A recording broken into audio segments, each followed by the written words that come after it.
বিসমিল্লাহির রহমানির রহিম। দয়াময় পরম দয়ালু আল্লাহর নামে।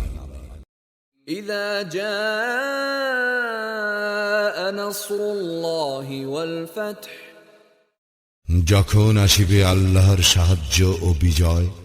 وَرَأَيْتَ النَّاسَ يَدْخُلُونَ فِي دِينِ اللَّهِ أَفْوَاجًا, এবং তুমি মানুষকে দলে দলে আল্লাহর দ্বীনে প্রবেশ করিতে দেখিবে।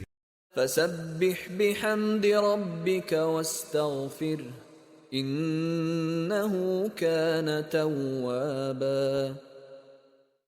তখন তুমি তোমার প্রতিপালকের প্রশংসা সহ তাহার পবিত্রতা ও মহিমা ঘোষণা করিও এবং তাহার নিকট ক্ষমা প্রার্থনা করিও, তিনি তো তওবা কবুলকারী।